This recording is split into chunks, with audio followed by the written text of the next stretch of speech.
Hi කොහොමද ඉතින් ඔයාලට ඔන්න ඉතින් වෙනදා වගේම අදත් ටික දවසකට පස්සේ චූටි වීඩියෝ එකක් අරගෙන මම අද ඔයාලව බලන්න ආවා. දැන් වෙලාව හවස 3:00ට විතර ඇති.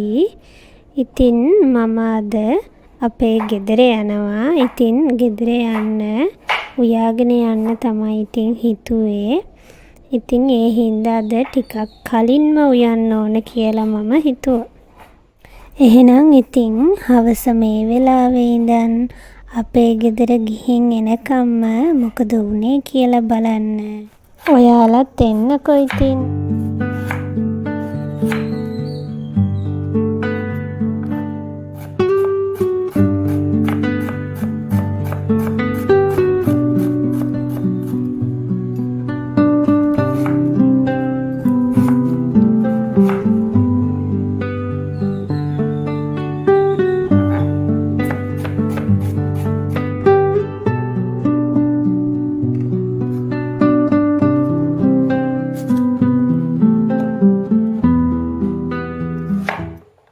මම ඉතින් මෙහෙම කැරට් ටික කපනවා දකිනකොට ඉතින් ඔයාලට අයිඩියා එකක් එන්න ඇති මම මොනවද හදන්නේ කියලා.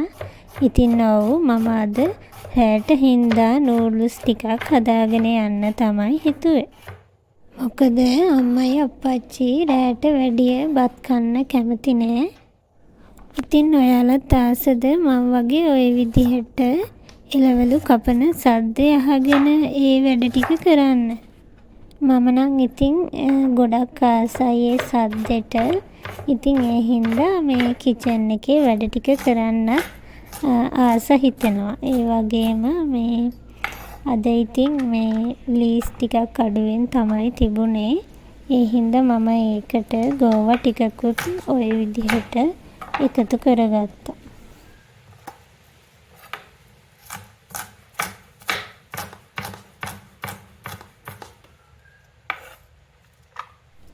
උයාගන්න ඕන කරන දේවල් ওই විදිහට කලින්ම ලෑස්ති කරලා තියාගත්තම ඉතින් අපිට අවසානයේ උයාගන්න ලේසි වෙනවා. ඉතින් මගේ ඒක පුරුද්දක්. දැන් ඉතින් හදන්නේ චිකන් එක හදාගන්න. ඒකත් මිරිසට හදාගන්නවා. ටිකක් අද නූඩ්ල්ස් ඉඳලා පොඩ්ඩක් විතර හොද්ද වැඩිපුර තියලා උයාගන්න ඕන කියලා හිතුවා.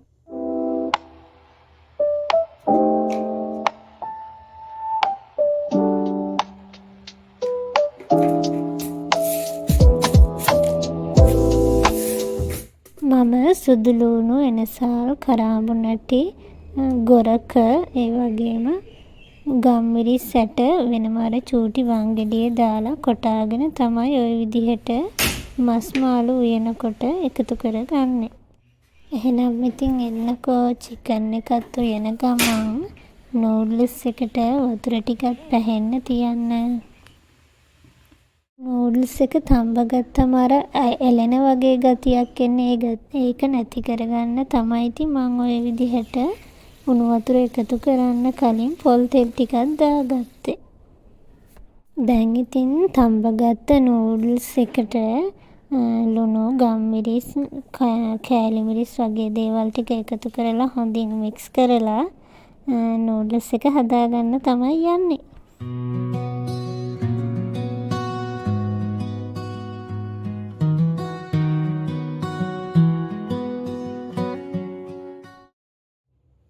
ඉතින් ওই විදිහට හදාගත්තට පස්සේ මං අම්මටයි අප්පච්චිටයි අරගෙන යන්න ඕන ටික ওই විදිහට වෙන් කරලා බාස්කට් වලට දාගත්තා. ඉතින් හස්බන්ඩ්ගේ අම්මා තල් කිරි එකකුත් හදලා ගෙනල්ලා දුන්නා. ඒක තමයි ඔය බොටල් එකේ තියෙනවා පේන්නේ. ඉතින් අම්මයි අප්පච්චි අපේ ගෙදර ආවම උයලා දෙනවා වගේම ඉතින් අපේ ගෙදර ඉඳන් එහෙටත් ඒ විදිහට මොනවා හරි දෙයක් මගේ අතින් උයාගෙන යන්න ලැබෙන එක ඉතින් ගොඩක් ලොකු දෙයක්. ඉතින් මං හරි ආසයි. ඉතින් ඒ විදිහට ඒ දෙන්නට ඒ විදිහට සලකන්නේ. දැන් ඉතින් මං ඔය හදන්නේ උදේ හොදලා වේලෙන්න දාපු රෙදි ටික පල්ලෙහාට අරගෙන ඇවිල්ලා ඒ ටිකත් නමලා මේ කබඩ් එකට දාලම යන්න. එතකොට මට කොහේ හරි යන්න හිත නිදහසේ යන්න පුළුවන්. ඉතින් ඒ විදිහට කොහේ ගියත් මම ගෙදර තියෙන වැඩ හැම දෙයක්ම ඉවර කරලා තමයි යන්න පුරුදු වෙලා ඉන්නේ.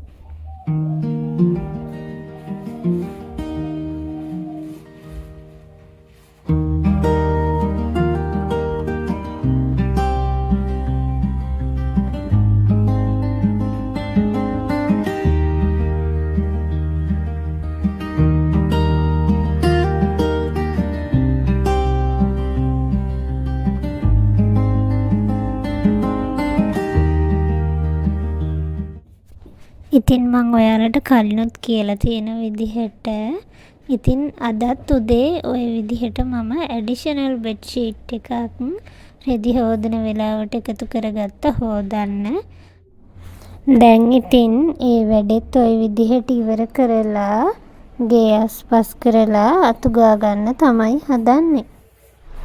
දවසේ උදේ වෙනවා රෑ වෙනවා. ඉතින් ඒ දවස් ඇතුලේ අපි මේ වැඩ ටික කරනවා. ඉතින් අපිට නොදැනීම හරීම ඉක්මනට මේ දවස් ටික ගෙවිලා යනවා නේද? ඉතින් ලැබුණ මනුස්ස ජීවිතේ ඉතාමත් අර්ථවත් විදිහට ගත කරන්න ඕන කියලා තමයි ඉතින් මම නම් හැම වෙලේම හිතන්නේ. ඉතින් මේ ජීවත් වෙන ටික කාලෙට අපිට කාටවත් කරදරයක් නොවි අපිට පුළුවන් විදිහට හැමදේම කරලා පුළුවන් විදිහට හැමෝටම උදව් කරගෙන ජීවත් වෙනවා නම් ඉතින් ඒක තමයි මම හිතන්නේ වටිනාම දේ කියලා. අද අපි ඉතින් රෑ වෙලානේ ඉතින් අම්මලායි ගෙදර යන්න හිතුවේ. ඒ හින්දා මම ගොඩක් සැහැල්ලු ඇඳුමක් තමයි ඇඳගත්තේ. ඉතින් ඉක්මනටම ওই විදිහට ලෑස්ති වුණා.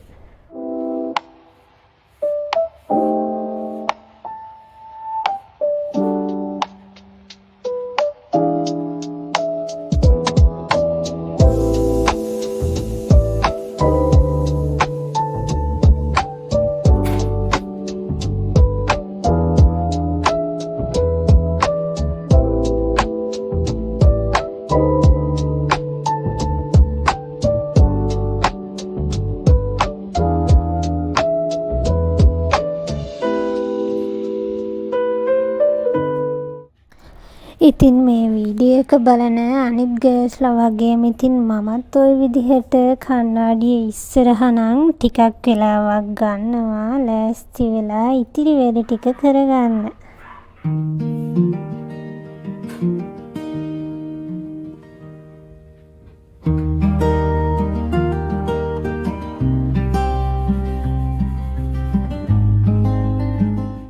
ඉතින් මම හිතනවා ඉතින් ඒක එහෙම තමයි කියලා හැමෝටම. මොකද ඉතින් අපි කොහේ ගියත් අපි හැමෝටම දකින අනිත් හැමෝටම ප්‍රියමනාප විදිහට ඉන්න ඕන.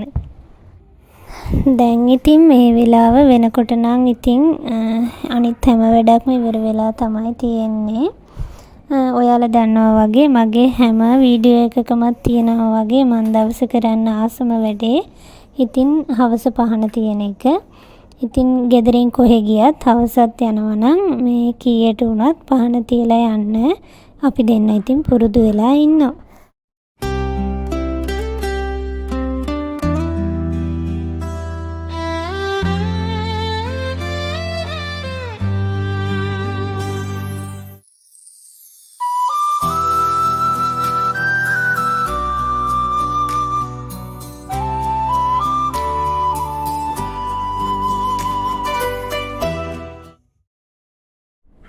දැන් වෙලාව හවස 6:00ට විතර ඇති. ඉර බැහැගෙන හඳ පායගෙන එන ඒ සිසිලතත් එක්කම ඉතින් අපි දෙන්නගේ ගමන ওই විදිහට පටන් ගත්තා. රෑ වෙලා යන ගමන් කියන්නේ ඉතින් මේක වෙනම වයිබ් එකක් නේද?